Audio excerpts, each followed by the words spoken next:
Olá, começamos mais uma edição ao vivo do Domínio Público pela TV Câmara NH. Neste espaço, os nossos convidados debatem temas de interesse da comunidade de Novo Hamburgo e da nossa região. E neste encontro estamos recebendo o vereador professor Issur Có e o jornalista e radialista da Rádio União, Rodrigo Jacomé. Logo em seguida, o vereador Raul Cássio também estará participando da nossa bancada. E você também pode participar do nosso programa pelo WhatsApp, pelo número 993880-416. Olá, senhores, obrigado pela presença. Boa tarde, satisfação. Boa tarde, prazer também estar aqui. Começamos então as considerações pelo vereador professor Issur Có. Por hierarquia, digamos assim, de faixa etária, eu gostaria de conceder então as considerações iniciais ao nosso jornalista Rodrigo Jacomé. Já vai começar apelando assim, já começa dando no meio, chamando de velho. É, brincadeira. Bom, uma satisfação estar aqui nesse ambiente, tão profícuo em boas ações, alvo de tantas críticas, mas triste a sociedade que não tem um poder legislativo. Triste a sociedade que é refém de uma, duas ou três pessoas. Então, por mais que críticas sejam feitas, é muito bom que tenhamos câmaras de vereadores, assembleias legislativas, congressos nacionais. É sempre algo que oxigena e que procura nos levar para um caminho melhor. E na soma, no choque de ideias, a sociedade amadurece e a sociedade cresce. Então, fico feliz em estar nessa casa, participando desse bate-papo nessa sexta-feira. Obrigado, Rodrigo, pela sua presença. Somo minhas palavras às palavras do Rodrigo, alguém que eu admiro muito, uma pessoa de bastante opinião, e compactuo com a opinião de que feliz o país, feliz a nação, feliz a cidade que tem um poder legislativo atuante, que afinal de contas é a verdadeira representação da comunidade. Os parlamentos são a verdadeira representação, a história conta isso e hoje ainda se perpetua. E é o caminho que temos, o primeiro caminho, geralmente onde as pessoas iniciam na política, ela é no parlamento, no parlamento municipal, estadual e aí depois parte para a esfera do executivo. Então, é um prazer poder participar desse momento e saber que tem um telespectador, um cidadão, que nesse momento está dedicando o seu tempo para acompanhar um pouco mais da política da nossa cidade e opiniões que embasam a política no modo geral, digamos assim, contemplando inclusive o país. Obrigado, professor Issur. Aproveitamos para lembrar o nosso telespectador que para participar do nosso programa é só enviar uma mensagem de texto pelo WhatsApp pelo número 993880-416. Bom, professor Issur, já que o nosso doutor não está na área, né, vamos começar por educação, começar por esse tema. Eu gostaria da opinião sua e do meu colega jornalista, Rodrigo Jacomé, sobre um panorama atual. Como é que enxerga hoje a educação municipal aqui em Novo Hamburgo? Eu faço uma leitura, hoje eu tenho o prazer de presidir a Comissão de Educação da Câmara de Vereadores, pela segunda vez, digamos assim, ao longo da minha curta, porém profunda participação parlamentar nesta casa, e hoje eu consigo ver um cenário de melhorias, de avanços, sim, avanços positivos. Claro, e aí não terminei minha colocação, mas ainda assim há muito a que se melhorar, mas o primeiro cenário, minha primeira colocação é de que a gente está vendo pelo menos uma intenção de melhora, o que já é o primeiro passo para que a melhoria aconteça. Difícil é a gente esperar resultados diferentes quando as atitudes são as mesmas, mas nós estamos vendo novas atitudes, principalmente na área da educação. Há uma certa melhoria nas estruturas das escolas, a partir de um investimento previsto de 5 milhões de manutenção das escolas, apesar de que 5 milhões na manutenção das nossas mais de 80 escolas, ele vai remediar muita coisa, mas ele não vai solucionar a grande parte dos problemas, porque os problemas deles eles são relativos a prédios com cerca de 30, 40, 50 anos e que infelizmente nunca receberam a manutenção ou em poucos momentos receberam a manutenção como deveria de ser. Geralmente foi se remediando e não solucionando problemas. Então há essa questão de investimento necessário sim na estrutura física das escolas. E o avanço principal que tivemos esse ano foi, digamos assim, a premiação dos profissionais da classe docente que ganharam, enfim, o seu direito à reclassificação. Professores que tinham ensino médio, que tinham feito faculdade, não estavam recebendo o seu avanço de categoria. E isso foi corrigido através de legislação. Mas o principal é avancemos ainda em questão de hora-atividade, questão de valorização do professor em termos de graduação, projetos de parceria com universidades que possam possibilitar o avanço do professor, porque o professor se qualificando, a qualificação vai ser na educação e quem ganha com isso é o município. Uma cidade que já viveu muito do calçado e que hoje precisa se reencontrar nem que seja com novas tecnologias na área do calçado, mas precisa se reencontrar. O investimento em educação é extremamente importante. Como comissão, estarei permanentemente vigiando e, como eu disse, é de avanços, mas ainda há muito a ser melhorado. Antes da tua observação, já começa, eu queria anunciar a participação aqui na mesa do vereador Raul Cássio, chegando ao vivo também. Boa tarde, é um prazer nessa mesa seleta do emissor político, vereador Issur Cor, Jaime, Rodrigo Giacometti, com quem já tive inclusive o prazer de ter andanças pela Índia, digamos, de passagem, né? É verdade. Numa missão empresarial da Fevale, é um prazer estar aqui com vocês, Rodrigo. Rodrigo, só retomando então, a questão do panorama, como é que tu enxerga hoje a educação aqui no nosso município? Olha, Jaime e colegas e espectadores, eu acho que, por mais que já estejamos no mês de setembro, eu acredito que há que se ter um tempo para maturações e modificações de rumos. Eu acredito que a educação, não estou sendo novo em dizer isso, é a base de tudo. Falando em andanças por esse mundo afora, como o vereador Raul Cássio citou, tivemos realmente uma missão na Índia, mas eu também tive a oportunidade de fazer uma cobertura internacional na Coreia do Sul, fazendo uma visita junto com o governador Tarso Genro. E ali eu vi um país que saiu de uma situação miserável, de uma situação de que os mais antigos sabem que o lugar ruim do antigo Beira-Rio era chamado de Coreia. E assim o era porque as pessoas ali ficavam em pé, porque as pessoas não tinham a condição de assistir o jogo numa mínima situação de visibilidade. Era a Coreia, assim era chamado. Por quê? Porque ninguém chamava aquela região de Alemanha, ou de Itália, ou de Estados Unidos, porque era algo ruim. Era a Coreia que há 30 anos atrás era paupérrima. É um país do tamanho de Santa Catarina e que tem 75% ou 74% do seu solo inagriculturável, ou seja, é morro, é pedra que não dá para plantar. Só que hoje é uma das 8 economias, ou a 7ª, 8ª economia do mundo. E a grande transformação se deu quando se resolveu, há 20 ou 30 anos atrás, investir em educação. O salto que se fez de investimento, o salário médio do professor coreano era de $600. Se jogou para $6.000. E de uma forma consistente, quando lá estava nessa missão, foi-me dito que a segunda, entre as 3 maiores profissões almejadas, está de ser professor. Isso acontece no Brasil? Qual é a perspectiva que nós temos de um professor? Os cursos estão fechando aqui, os cursos de magistério. Então, eu falo mais conceitualmente até do que especificamente da questão de Novo Hamburgo. Sim, acho que Novo Hamburgo saiu de uma situação em que tinha muita belicosidade, acho que isso não é bom, muito enfrentamento. Não que algum enfrentamento também não seja necessário, porque a zona de conforto às vezes acomoda e, bom, vamos fazer de conta, vamos levar em banho-maria, um faz de conta que cobra, outro faz de conta que evolui, ok. Então, é bom algum tipo de confronto, algum tipo de atrito. Acho que nós tivemos um histórico recente de excesso de zona de conflito na área da educação em Novo Hamburgo. Agora, estamos nessa nova realidade. Ainda, na minha percepção, numa fase de ajustes, 7 meses é muito, 9 meses é muito. Para mim, ainda não é muito. Eu acho que nós temos que ter pelo menos um ano de governo para ver efetivamente as diretrizes e os passos que se encaminham o modelo de gestão. Mas, de uma forma geral, vejo que saímos de uma zona de enfrentamento, embora, sim, ainda estamos longe de uma realidade como eu vi na Coreia, como eu vi em outros lugares. Não adianta compararmos com países desenvolvidos que não é a nossa realidade. A Coreia assim não era. A Coreia ganhou um aporte dos Estados Unidos para ter um enfrentamento com a União Soviética, com a Coreia do Norte. Ok, a questão é priorizar. Esse dinheiro que entrou na Coreia poderia ter sido direcionado para outras áreas. Foi direcionado para a educação. E o que a gente vê e escuta na política brasileira é que se houvesse um mínimo de prioridade, com tantos milhões rodando por aí, se poderia valorizar mais os professores.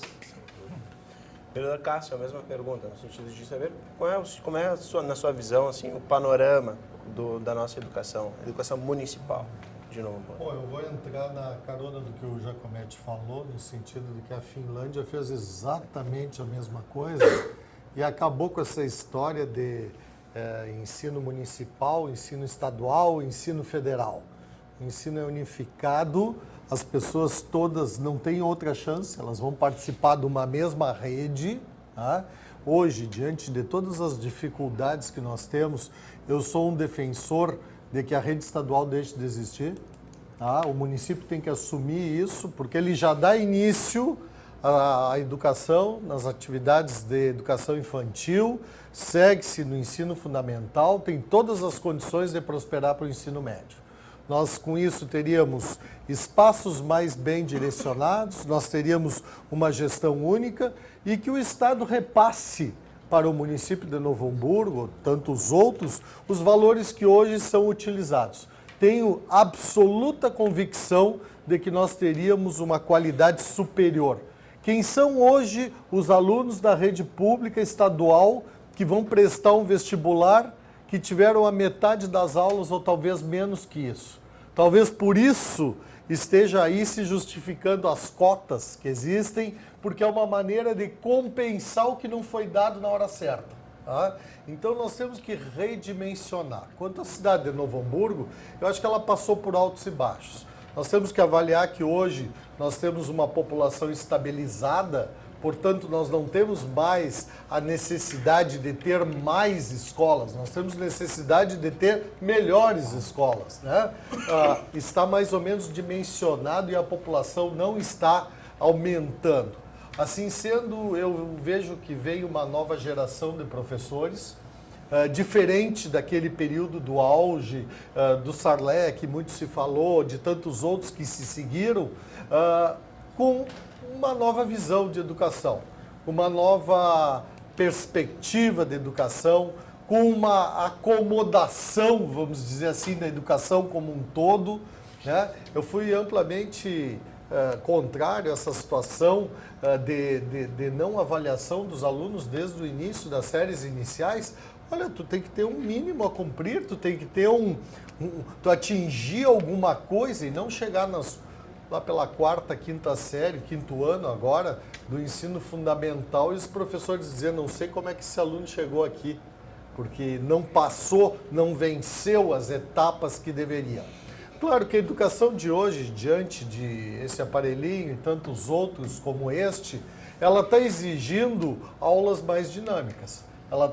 Aquela coisa que nós fazíamos no nosso tempo, eu acho que não tem mais espaço. Nós temos que gerar desafios, criatividade, motivação, ensinar através das vivências práticas. Em suma, nós temos que dar mais movimento à educação. E para isso, logicamente, que nós precisamos da estrutura de laboratórios, de biblioteca, de áudio, de vídeo, de informática, enfim, de uma maneira mais ampla e, logicamente, que isso tudo são investimentos. Além disso, tem uma crítica grande, agora analisando essa situação, dessa possibilidade da mudança da estrutura quanto à eleição dos diretores. Pelo amor de Deus, chegamos ao ponto de que para os pais votar nós temos que exigir que eles vão numa reunião a cada 4 anos da escola. Eu acho um absurdo isso, tia. A educação mesmo, se dá em casa com a família. O muito obrigado, pois não, com licença e tal, começa em casa. A escola vai gerir as coisas da educação no ambiente escolar e administrar o aprendizado. Então a família é um elo extremamente importante e fundamental nesse tripé, né, de comunidade escolar, professores e tal, alunos e pais que têm que estar presente. Muitos estão, mas não é nem de longe o que seria o ideal. Eu acredito que a escola teria um crescimento muito superior. Não aquele pai que vai lá para reclamar da nota do filho, mas aquele pai que agrega a escola, aquele pai que soma a vida estudantil da escola.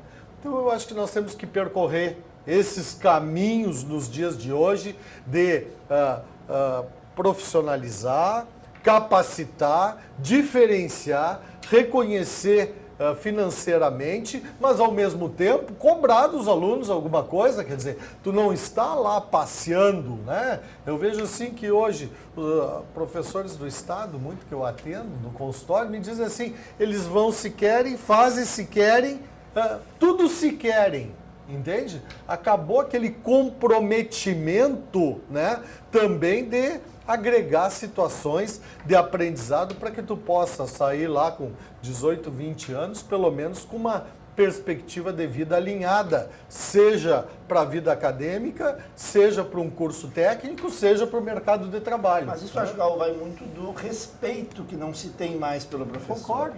Na nossa época, não é ser saudosista, não é achar que aquele papo antigamente era melhor, mas o professor era idolatrado em muitos casos. Era ver, porque a gente está onde a gente está. Se o Raul hoje é um médico, é porque ele passou por professores. Exato. Que fizeram ele ser médico, e cada um de nós nessa mesma perspectiva. Só que hoje em dia o professor não se consegue dar respeito, não se tem autoridade. Não há aquele respeitar, aquele valorizar. Não vou generalizar, talvez haja alguns casos nesse sentido, mas via de regra, o professor ele não tem muitas vezes poder aquisitivo para ter telefones, para ter uma tecnologia, então o aluno está colocado numa posição muito vantajosa em relação ao professor, chega num carro muito mais simples, tem uma realidade muito mais simples em relação aos alunos, que tem outra perspectiva. Então, como o professor vai conseguir se impor sendo tão pouco respeitado? E eu quero destacar uma questão que é pontual, que eu gosto de analisar, que tu falaste sobre os 20 anos que foi implantado na Coreia, né? Eu, em 2010, eu tive o prazer de votar no Cristóvão Buarque para presidente da República. Cristóvão Buarque concorreu, hoje ele é senador pelo Distrito Federal, e ele disse o seguinte na TV, foi o único que teve a coragem de dizer que um país não se muda em 4 anos, mas um país se muda em 20 anos. Mas ele queria ser o primeiro a investir maciçamente em educação para que quem fosse presidente em 20 anos colhesse os frutos disso. Conseguiu fazer 2% dos votos. Por quê? Porque se tem um imediatismo, a ideia é que um país se muda com a mudança de um presidente, a mudança é cultural e educacional, e isso passa pelo investimento maciço em educação. Ele fala muito, Raul, e aí, compilando o que tu disse, tem um livro do Cristóvão Buarque, eu pareço aqui cabo eleitoral dele, mas sequer é da minha sigla partidária, mas eu gosto muito da bandeira dele, que fala sobre a federalização da educação, que não é justo, e temos uma disparidade. Não é justo, por exemplo, que um professor do Rio de Janeiro receba um salário X para educar a mesma educação que ele tem que ensinar para uma criança no Nordeste, onde o professor recebe X menos Y. E tu não tem... Então, ou seja, e o livro dele justifica disparidades como, por exemplo, professores na região Nordeste que trabalham, Raul, 40 horas para ganhar R$750. Isso não existe. Mas eu vou te O dizer uma aluno coisa, que é professor, ensinado por tá esse- mudando. Sim, mas... O Piauí está pagando Mas os tem que melhores mudar. salários do país. Não, mas hoje. ele pegou extremos, claro, no livro dele ele justifica extremos, mas não é justo que esse professor de 750 tenha que dar a mesma educação que um professor da rede particular, por exemplo, que está ganhando 10, 12 vezes o que ele ganha. Então não é justo para o cidadão, para o aluno, no caso, para o estudante. E para concluir minha fala, eu acho que o maior agravante, colegas, ele está ainda na rede estadual. Digo por quê, e aí, Raul, concordo com a tua questão. A rede estadual tem a missão mais árdua de todas, que é pegar o adolescente e transformar num profissional. Quem não vai passar pela faculdade é a escola estadual que vai levar ele de estudante ao mercado de trabalho. O que vai fazer ele ser, se ele não frequentar uma escola técnica ou uma universidade, ele vai terminar o 3º ano e vai para o mercado de trabalho. E quem vai levar ele do 7º, do 8º até o 3º ano é a rede estadual. Que é a que todo ano a gente fica vendo. É greve, nesse momento está paralisada a rede estadual. É parcelamento de salário, é greve, é problema, é falta de valorização. Aí tu tem um sindicato que, infelizmente, quando a coisa tu acha que vai bem, o sindicato está contra, daí muda toda a política e o sindicato continua contra, e tu não consegue entender de que lado o sindicato está, então fica muito difícil mesmo essa relação. Antigamente a greve dos professores era manchete, era notícia. Não, hoje em dia quem é que noticia a greve? Com todo respeito. Mas caiu no lugar comum, assim, não tem Banalizou. Natal, tem Ano Novo, tem Banalizou. Páscoa, tem greve dos professores. E não estou dizendo que não tenha que ter. E qual é o sentido de uma greve? É gerar um impacto, para tu conseguir ter algum ganho, para tu Exato. gerar uma situação de E hoje conflito. Isso acontece. Está se movendo uma usina para acender uma lâmpada. Então eu vejo que o maior agravante, a rede municipal ainda, tu tem os municípios, né, que conseguem abraçar um melhor que o outro, as escolas particulares se viram, as universidades federais têm uma questão, mas a escola estadual é a que mais míngua, é a que mais sofre e que tem essa missão árdua de transformar cidadão em profissional. Que profissional nós vamos colher ao final do terceiro ano da rede estadual, quando é greve todo ano, greve todo ano, greve todo ano? Que profissional nós vamos botar no mercado de trabalho? Depois a gente reclama, nós estamos mal de mão de obra. Sim, olha o nosso investimento em educação. O modelo basicamente seria um modelo semelhante ao SUS, com essa estrutura, seria um modelo... Eu acredito que publicamente deveria ser algo nesse sentido, né? Porque tu não tem que aprender coisas diferentes em outros estados do que aprende aqui, a não ser as coisas regionais, a cultura, o folclore, enfim. Porque né? entre nós, né, o Estado tem 3 questões, né? É educação, 2 principais, que é segurança e educação. Não dá conta da segurança, não dá conta da educação, dá conta do quê? Exatamente. Bom, foi dito aqui e me chama a atenção, eu acho que é gravíssimo, que nós não temos mais escolas formadoras de professores. E aí, o que o Estado está se apegando, o município ainda não, a contratos temporários de pessoas sem nenhuma prática. Sem vínculo. Muitas vezes, alguns têm, tá? Por salários baixos, que fazem um bico. Esses dias um cidadão me disse, eu de noite estou dando aula lá em tal... Toda a vida trabalhou no comércio aqui. Teve uma propaganda, entende? Teve uma propaganda que o Luciano Huck assinou, agora não vou me lembrar de quem é a proponente do aumente sua renda, seja professor. Ou seja, tu faz alguma coisa e para fazer o bico, para tu aumentar a renda, tu vai ser professor. Aumente sua renda. Mais ou menos que nem o Uber, assim, tu trabalha e faz um bico de fim de tarde. Quer dizer... Entende? Eu fico pensando aonde nós vamos. Não tem mais formação de professores, tem cursos, né? Minha esposa é mais ligada à educação, que ela me diz, nós temos cursos que em bem pouco tempo nós vamos ter que organizar um material a nível digital e apresentar uma aula didática, como é mais ou menos o EAD, porque nós não vamos ter pessoas. Tá? E isso que eu trabalho numa rede privada, nós não vamos ter pessoas qualificadas em determinadas disciplinas. As universidades, com os cursos de licenciatura, eles só estão faltando buscar em casa. Né? Os cursos de magistério, tinha um magistério famoso em Sapiranga, tem o do próprio Colégio de Santa Catarina. Está morrendo. E de novo, vou voltar Amigo, no tempo. Infelizmente. Raul, na tua época. Está tendo dificuldades, né? Antes o Isur me chamou de decano aqui, mas acho que agora o Raul tomou o posto. Qual era a mãe que não falava que queria que a filha fosse professora? Não se preparava que, vou ter uma professora. Enfim, hoje, eu dou meu exemplo. Qual é a perspectiva? Não, quero que minha filha seja professora. Eu estudei em escola pública. Vai dizer, não, minha filha, pelo amor de Deus. Eu estudei em escola pública, 25 de julho, que me orgulho muito disso, entende? E fiz toda a educação infantil e ensino fundamental, até na época era primeiro grau, bom, né? E o status dos professores na época, mas não o status social, o status, vamos dizer, de conhecimento, de postura, era outra coisa, né? Era outra coisa. Então, respeito. Nós temos que... Eu respeito. A família... O meu pai costumava dizer assim, olha, tu vai à escola e tu obedeça. Se tiver algo muito grave, tu me conta que eu vou lá conversar com o pessoal da escola. Mas tu não tem que estar questionando tudo, né? O uniforme, a roupa, o modelo do aprendizado, fazer ou não fazer, ou ir na aula ou não ir, ter regras, ter horários, ter cumprimentos, ter trabalhos a cumprir, tarefas. É a mudança de geração, né? Na minha geração, não que a gente não fizesse bagunça. Não somos os anjinhos. Fazia mais que hoje. Mas chegava o professor, chegou a autoridade. Respeito, acabou. Né?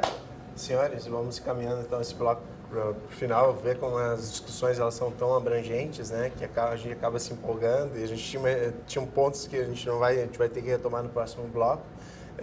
Você também pode participar do nosso programa pelo WhatsApp, pelo número 99 3880 46. Nós vamos a um breve intervalo e retornamos no próximo bloco. Fique conosco.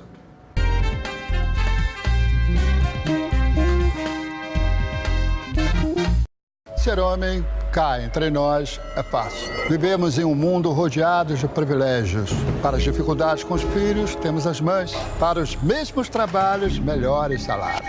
Mas e para lutar contra todas essas injustiças, será que temos a coragem? Será que eu e você temos a grandeza de lutar por direitos que não são os nossos? De reconhecer que, em vez de sermos os melhores, chegou a hora de sermos iguais? Será que nós estamos prontos para isso? Ou será que depois de tantos anos, sendo parte do problema, Nenhum de nós consegue mais ser parte da solução. Acesse elesporelas.org e assuma você também o compromisso por um mundo mais justo para todos e todas nós. Com um acervo de 70 mil livros e um ambiente agradável, a Biblioteca Pública Machado de Assis é o lugar ideal para os estudos e na busca de conhecimento.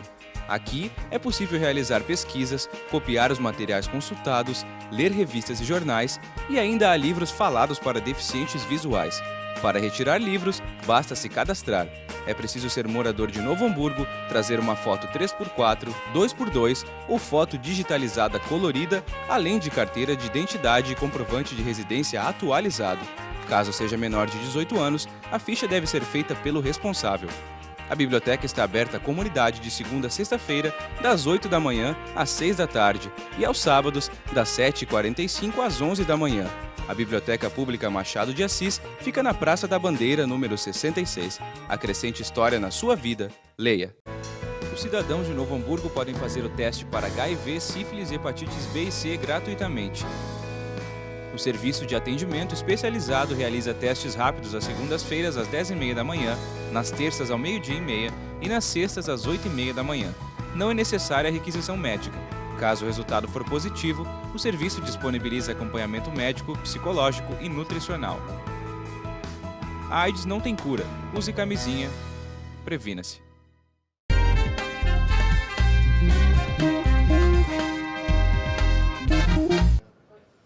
Estamos de volta ao segundo bloco do programa Domínio Público, com a participação dos vereadores professores Surcó e Raul Cássio e do jornalista Rodrigo Jacomé. Bom, um dos temas que eu gostaria de abordar, que a gente não conseguiu no primeiro bloco, é sobre, na segunda-feira, o vereador Issur, ele reiterou um pedido à prefeitura sobre a questão de colocação de cartazes, com mensagem de prevenção à pedofilia e abuso sexual. O que motivou esse pedido e onde deverão ser afixados esses alertas? A motivação dele surgiu de uma série de questões.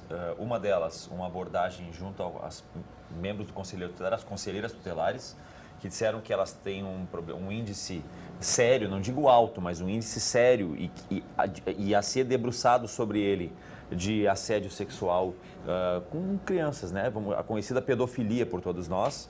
Eu também vivo essa situação, tive há pouco tempo agora uma situação na comunidade da escola, onde eu até pouco tempo estava lecionando, a comunidade é muito carente e muitas famílias são oriundas de antigos prostíbulos, onde se tinha uma cultura de que a prostituição era algo banal, digamos assim, algo comum.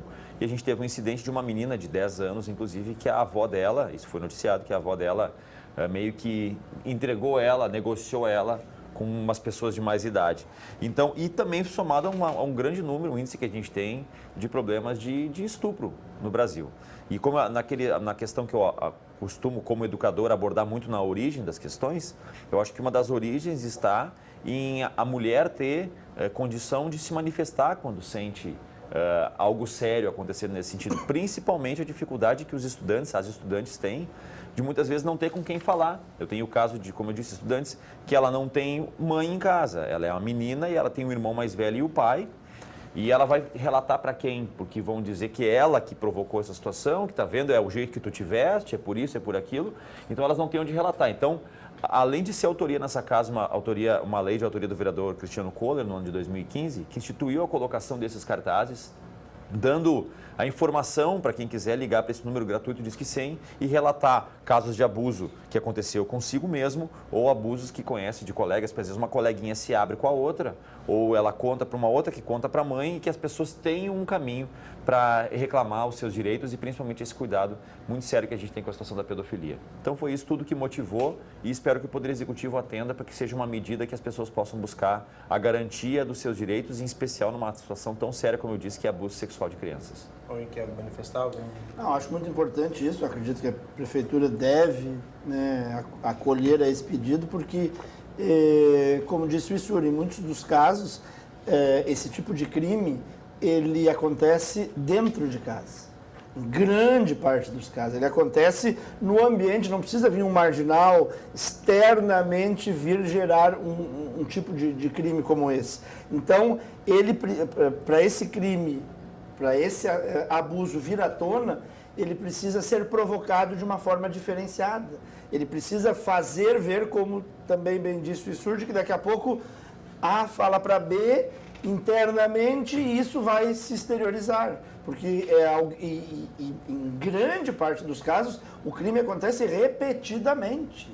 É um pai em relação a uma filha, é um tio em relação a uma sobrinha, é um padrasto em relação a um enteado, a uma enteada, e assim sucessivamente. Então, precisa haver essa provocação para que isso venha à tona, porque cada vez mais é crescente, cada vez mais existe a sexualização juvenilizada, estímulos de diversas partes da sociedade como um todo, com dança e com outras circunstâncias que acontecem. Então, sim, acho que é importante isso porque muitos dos casos desses se está muito próximo do inimigo, daquela vítima indefesa em muitos dos casos e por isso essa provocação tem que acontecer de forma diferenciada. Sem querer atrapalhar o Raul, enquanto passa para cá, fala, eu vou fazer um pedágio aqui no meio do caminho. Sim. Eu tive assim que a gente publicou na rede social, inclusive que nós fizemos essa medida, eu tive um relato de uma amiga, uma conhecida muito próxima, que disse, achei legal o que tu fez, ela disse, porque hoje em época de que a gurizada tem telefone, eles conseguem fazer isso, eles têm acesso a isso, tem uma gurizada mais esperta. E ela contou, hoje ela tem 36 anos, e ela contou que o avô dela, quando ela tinha 10 anos, disse para ela que a melhor maneira de uma menina perder a virgindade era com alguém da família, com 10 anos. E ela nunca teve coragem, era o avô materno dela, ela nunca teve coragem de contar para a mãe, nem para o pai, ela tinha vergonha do que eles iam pensar, ela tinha vergonha. E ela guardou isso com 11, com 12, e hoje ela tem 36 anos. E ela disse que se isso servir para que alguma menina que passa por isso conte para uma amiga, e essa amiga pega um celular e vamos denunciar, ligar pro Disque 100 e contar, que se encontre caminhos, pelo menos para acuar quem faz essas coisas e ver tanta gente ficar impune e ver que, opa, tem gente de olho, estão denunciando, talvez seja um caminho, porque a gente muitas precisa das encontrar... vezes a vítima se acha a culpada. A culpada. Porque ela provocou. É. E é uma outra cultura que, num programa como esse, a gente não pode deixar de frisar esse papo de que a vítima contribui para o crime por usar determinada roupa, por fazer determinada postura. Só um pouquinho. Se nós somos selvagens, a sociedade que se diz tão evoluída é selvagem a esse ponto de eu não poder ver uma mulher dançando com uma mini saia ou com um decote na minha frente, eu tenho que atacar? Se nós vamos terceirizar a culpa para a vítima, não, então está na hora da gente... das cavernas, pega um tacape, batia na cabeça, né, puxava pelos cabelos para a caverna. Não podemos endossar isso e não podemos não dizer que isso existe. De que se adora terceirizar a culpa, ela estava usando roupas insinuantes, o macho não resistiu. Balela, isso é uma vergonha, isso é algo que deve ser deixado bem claro, que a mulher pode ter a liberdade de usar a roupa que quiser e o homem tem que saber controlar os seus instintos de acordo com a sua educação e de acordo com níveis mínimos de civilização do século XXI. Pois eu ia abordar, além de tudo que vocês disseram, que eu concordo plenamente, a situação do medo. Né? Do medo. Quer dizer, as camadas se formam e tem, por exemplo, dentro da casa quem banca, né? O provedor, né? Na estrutura da rua tem o traficante, o marginal, que instaura medo. Né? Dentro das convivências diversas tem o patrão, o chefe, que por estar hierarquicamente acima, gera medo. E essas pessoas, às vezes, vamos dizer, sem saber o que fazer, acabam se submetendo a essa condição menor e suportam por muitos anos e de maneira repetida, como o Rodrigo disse no início da fala, essa submissão, né, a ser explorada de alguma maneira ou de ser abordada ou atingida, né, porque realmente ela está num plano inferior, ela está indefesa, ela está... E talvez, vamos dizer, a sociedade conversando mais sobre isso, talvez nós chegamos a um ponto em que esse medo possa ser desmascarado, possa ser desbaratado. Muito poucos têm, né, vamos dizer, a ousadia de denunciar. E mesmo, né, basta ver a delegacia de polícia, que muitos, quando denunciam, passado alguns dias, vão lá retirar a queixa ainda, né? Porque essa pressão que envolve família, dinheiro familiar, filhos e coisas do gênero acabam por demover isso e, sem dúvida, que influenciam muito. Então, Às vezes denunciante e denunciado volta para o mesmo ambiente, né? exatamente. Volta para a mesma casa. Era o que essa E menina aí? me dizia. Ela disse como é que eu ia chegar para minha mãe e dizer que o pai dela tinha me dito aquilo. Como é que, com que coragem? Ela disse, eu ensaiei milhares de vezes e hoje estou com 36 anos e aí minha mãe não sabe. Em relação a pai e mãe, às vezes não precisa nem ser o avô, pode ser É. o próprio pai. Como é que tu vai denunciar para a mãe e aí ela vai ter que acabar aquela relação? E a Por causa gente da vê filha? muitos casos disso, né? Nossa, de quilos. mães que ficam ao lado do marido e que a filha acaba saindo de casa, então... Que a filha que infelizmente, tentou, a filha que provocou. acaba sofrendo as consequências no fim. Bom, senhores, agora vamos entrar propriamente no tema de saúde pública.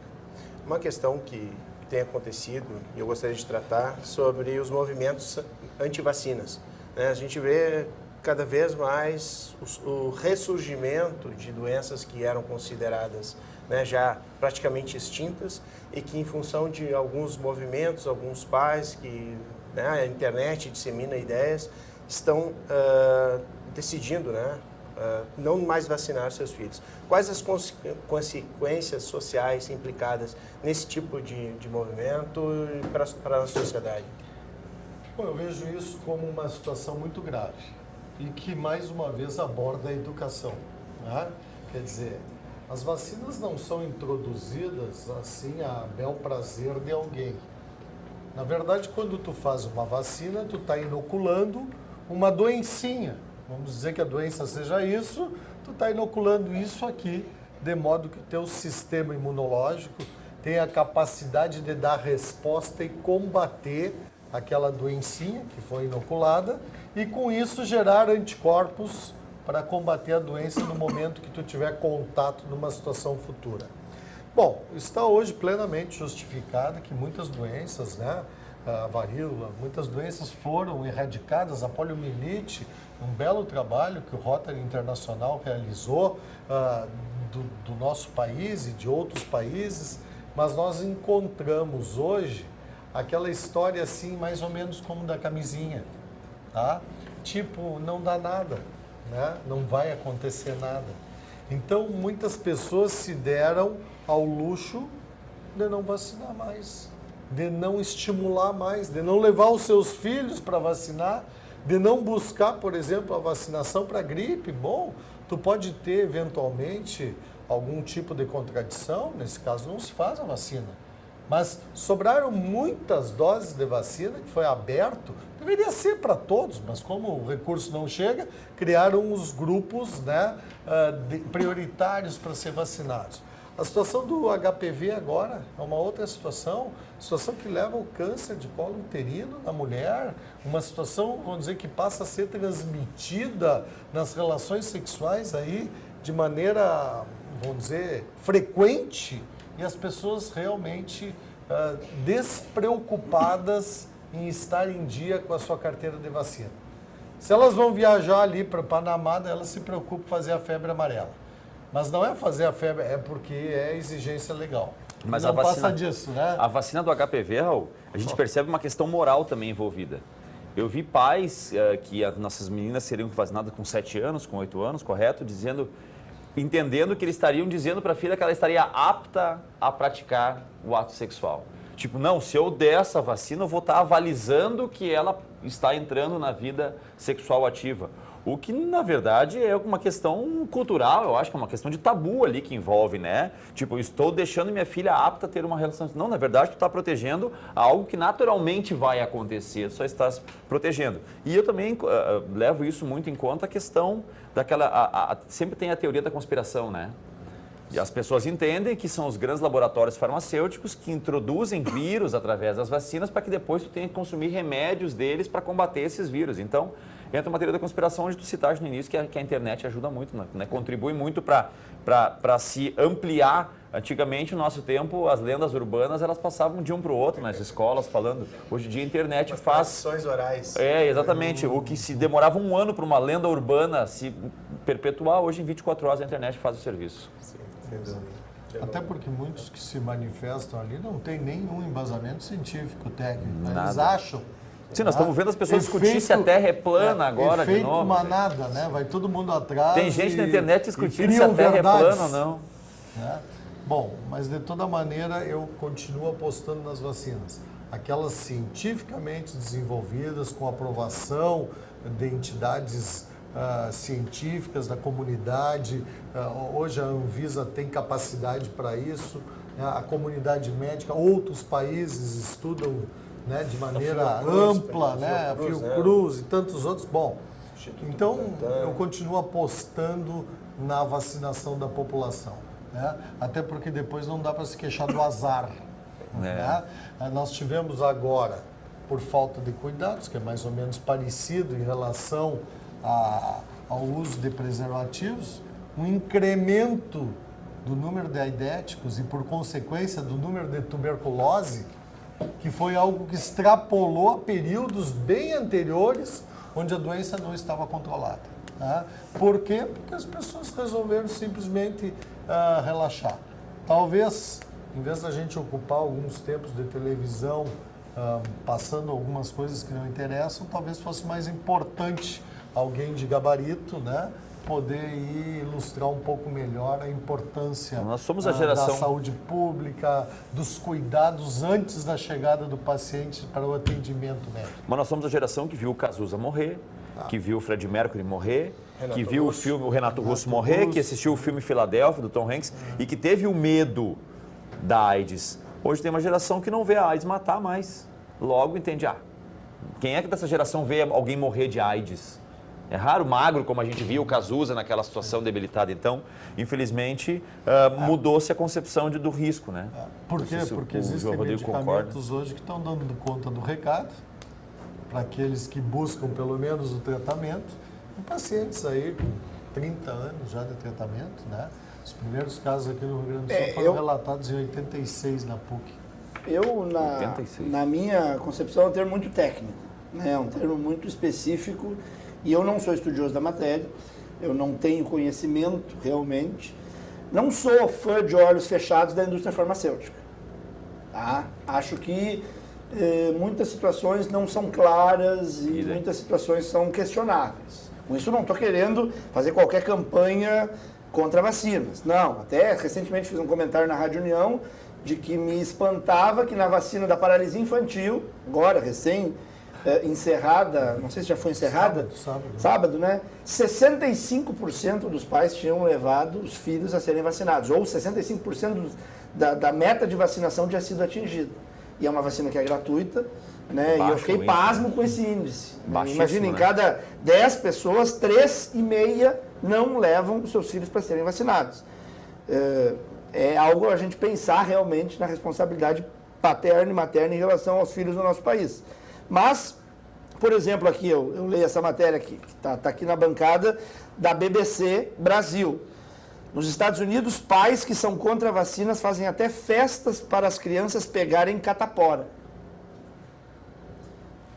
O estímulo para que crianças peguem catapora jovens e com isso criem seus anticorpos, façam as suas... Então, é uma matéria da BBC relacionada com os Estados Unidos.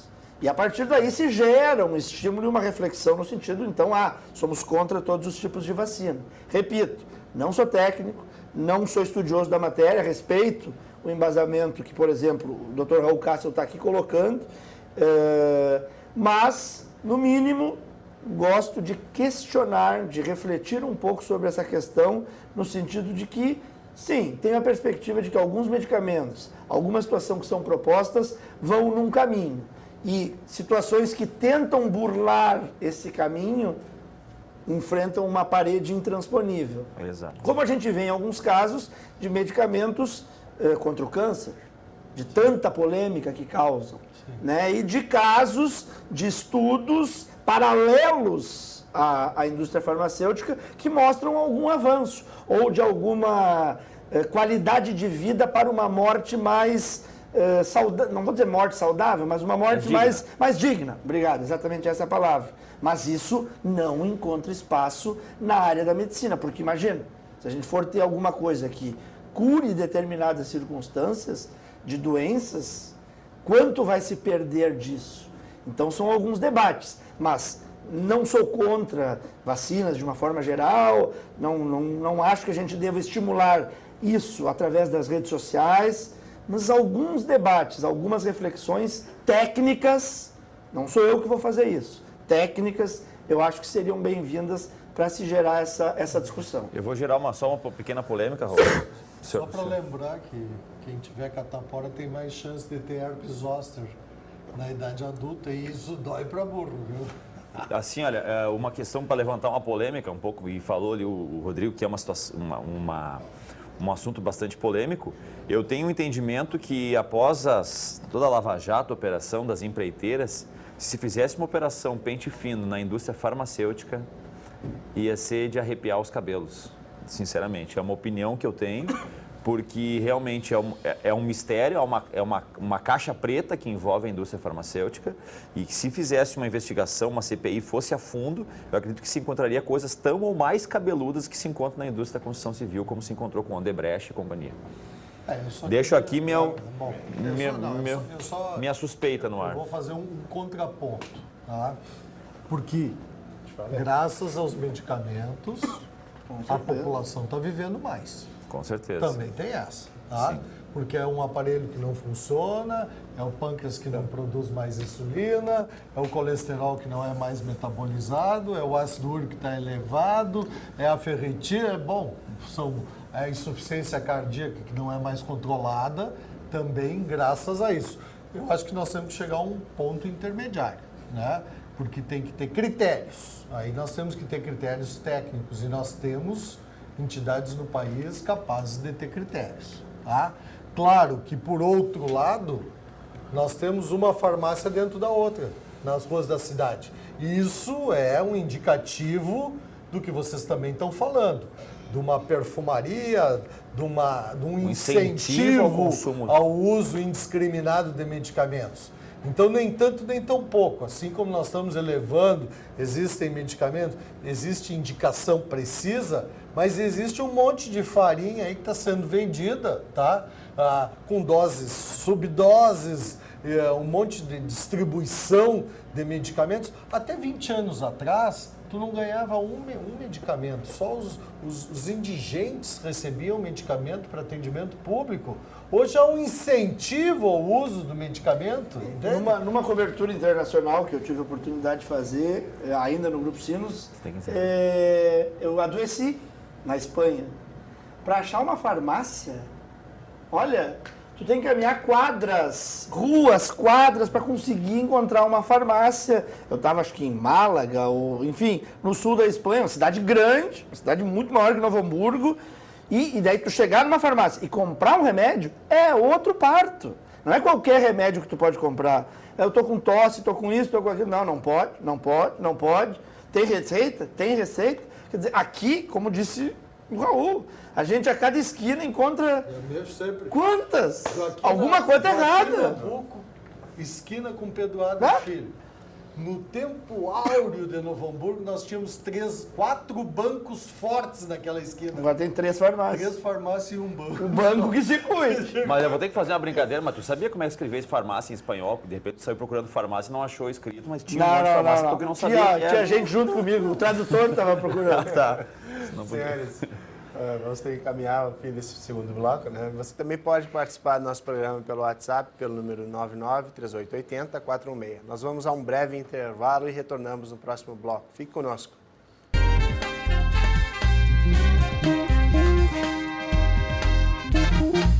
Preconceito por ser mulher, preconceito por ser negra, preconceito por ser gorda e por amar um homem mais jovem. A vida me ensinou desde cedo que ser mulher não é para qualquer um. E foi assim que eu aprendi a lutar pelo meu espaço. Mulher sim, negra sim, gorda sim.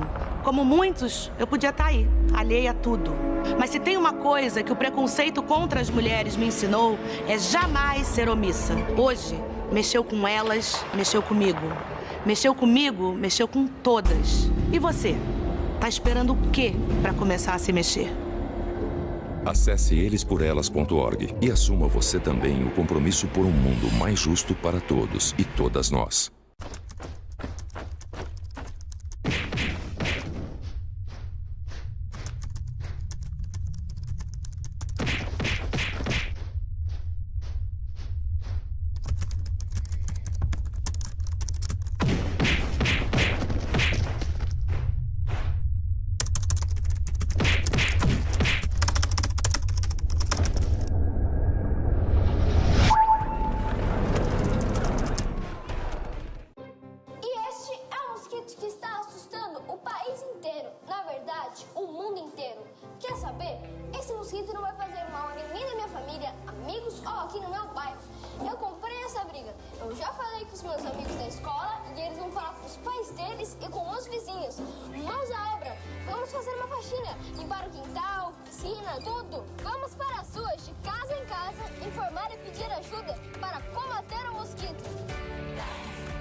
Pra gente, fala com todo mundo sobre isso. Um mosquito não é mais forte que um país inteiro. Atitude 10, fica zero!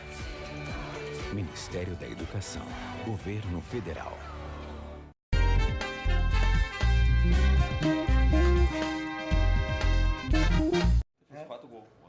Estamos de volta ao terceiro e último bloco do programa Domínio Público, com a participação dos vereadores professor Issur Có e Raul Cássio e do jornalista Rodrigo Giacomé.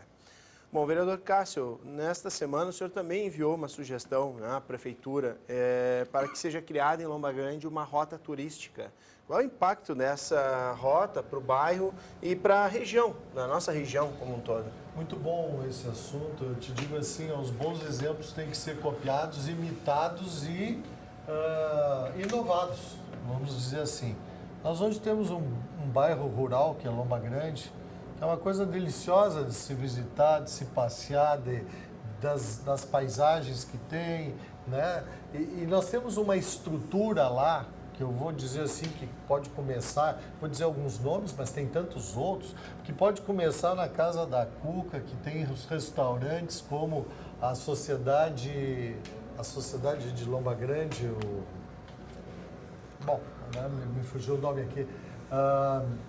Nós temos também os produtores de hortifrutigranjeiros, nós temos a Casa do Mel, nós temos as igrejas que são antigas, que são patrimônio histórico dessa cidade, tem parte tombada no nosso cemitério, nós temos as fazendas, né, de lazer, né, nós temos ecoturismo, nós temos trilhas, rotas, nós temos lá no Itaimbé várias paisagens bonitas em determinados locais que tu vai, e nós temos que transformar tudo isso em algo que venha em benefício da cidade, do desenvolvimento econômico, sem descaracterizar tudo isso que foi feito lá.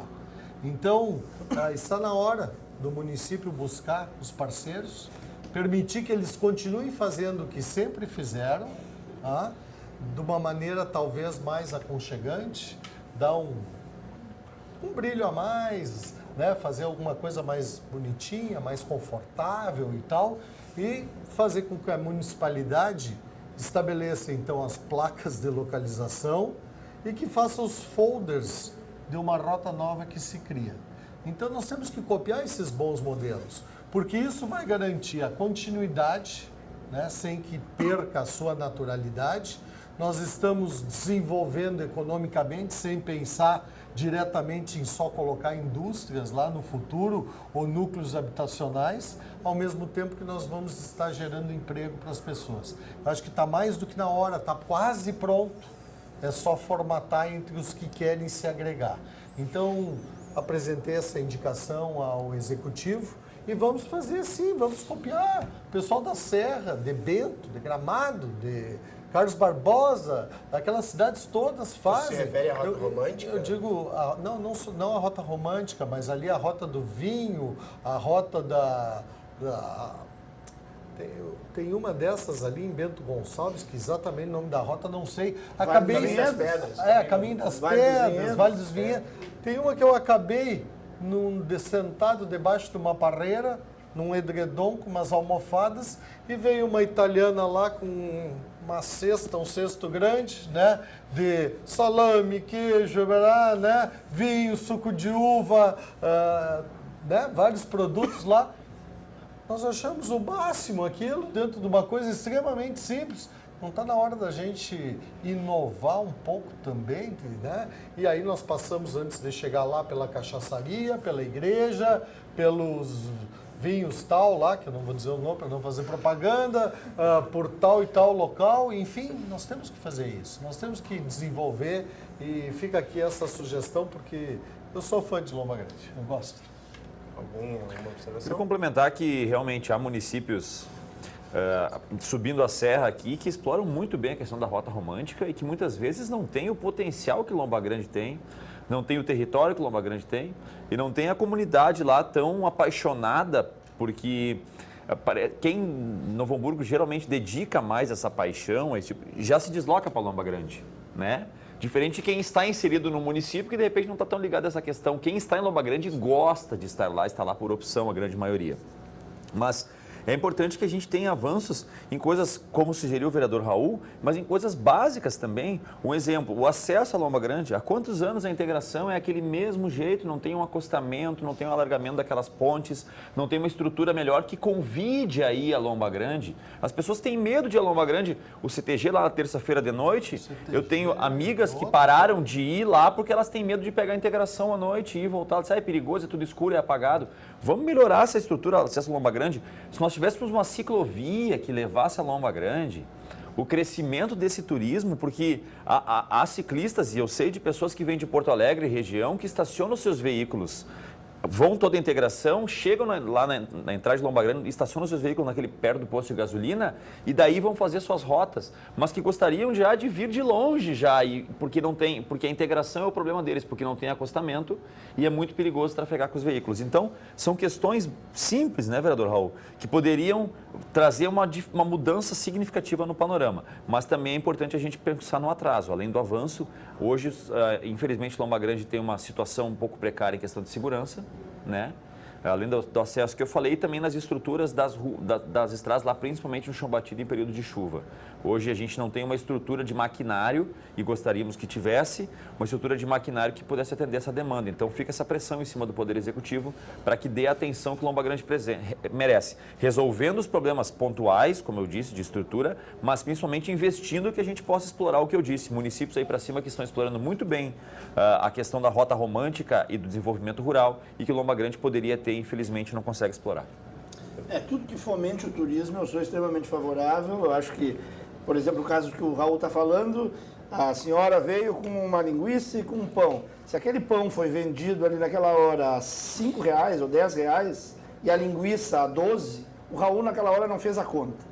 O turista, ele gasta por impulso. Quantas vezes a gente vai para Bahia e volta com um berimbau, quando tu chega aqui tu não sabe onde é que tu vai enfiar um berimbau. Mas lá tu comprou, porque era bonito. É bonito. Né? Agora, o que tu vai fazer com o berimbau em casa? Tu compra, tu gasta. E assim é no turismo em geral.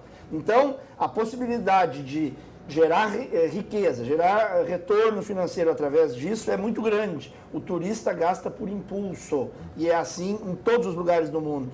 Claro que há prioridades. Não sei exatamente qual a possibilidade de investimento para que se fomente esse turismo em Lomba Grande, enquanto há deficiência em saúde, segurança e educação no nosso município. Mas que no mínimo houvesse uma estrutura, e aí entra a questão de uma estrada razoável, de luzes razoáveis, de iluminação razoável, para que aí sim a iniciativa privada fosse provocada a investir e atrair o turismo. Porque aí sim gera recursos indiretos para o município, mas a estrutura mínima, essa sim, deveria ser possibilitada pelo município. Mas isso seriam as parcerias público-privadas. Exatamente. O município dá uma estrutura mínima e os empreendedores vão alavancar os seus negócios, sem perder suas características, Exato. eu acho. Exato. Não é transformar aquilo em produtos industrializados de ponta, Pelo com contrário, topinho. É o contrário, né? É justamente as pessoas viver o ambiente, As pessoas vão sair de o Porto contato Alegre com a natureza. para encontrar isso. Exatamente. Elas vão Vamos sair de buscar- Novo Hamburgo, do centro de Novo Hamburgo, para encontrar isso. Exatamente. Não vamos querer nada megamente industrializado. Nós temos parques temáticos ali também, na questão de piscinas, com tudo que pode ser explorado e que infelizmente hoje não conseguem competir com cidades da região. Sim, senhores, o programa tem horário para terminar, então vamos às considerações finais. Começamos pelos nosso decano? Sim, né? sim, Pelo pode nosso ser. decano. Bom, eu acho que o tempo foi muito exíguo aqui, até porque eu não tirei nem a lista do bolso do que nós queríamos falar, mas de toda maneira agradeço pela oportunidade, pela convivência com esse grupo que tornou esse momento muito leve em termos de podermos estar aqui e discutir as coisas da nossa cidade. Quero agradecer também a possibilidade da participação, agradecer a equipe aqui, a Ti pela apresentação, a Daniela, nossa jornalista, pela idealização do programa, também toda a equipe da televisão. Afinal de contas, é importante estarmos aqui ao vivo, falando de temas extremamente relevantes para a comunidade, com pessoas que, dentro das suas áreas, principalmente, dominam muito dessas questões e que estão aqui representando nós como vereadores e o Rodrigo como jornalista, eu também como jornalista, representando, sendo a voz da comunidade, seja na tribuna, seja no microfone, seja no dial do rádio, mas enfim, levando o que o hamburguense gosta de escutar sobre Novo Hamburgo. Agradeço, Jaime, agradeço a oportunidade, o convite de estar aqui, aos demais pares de bancada. Normalmente era eu que comandava a dupla aqui lá no Ponto e Contraponto. Exato. Agora estamos em igualdade de condições, dá para brigar. Às vezes eu ficava com uma vontade de discordar, mas não podia, né? Porque eu era o mediador. Hoje é o Jaime, ele só é o catedrático que distribui aqui. Mas é bacana, repito, como na primeira fala disse, triste e pobre da sociedade que não tem um poder legislativo. Com todos os defeitos, nada melhor que a democracia. E são esses debates produtivos que podem gerar ações produtivas para a sociedade. Debates sérios, debates centrados e que com ideias vão movimentando o pensamento na nossa comunidade. Então, parabéns pelo programa, parabéns pela iniciativa e muito obrigado pelo convite. O programa de hoje encerra por aqui. Agradecemos a gentileza pela participação dos vereadores professores Surcó e Raul Cássio e do jornalista e radialista Rodrigo Jacomé. O Domínio Público é transmitido ao vivo todas as sextas, às 13h30, no canal 16 da NET, e é reprisado às terças e quintas-feiras em nossa programação. Você pode nos acompanhar também pelo YouTube, no canal TV Câmara NH. Até a próxima sexta, com mais temas de interesse da comunidade.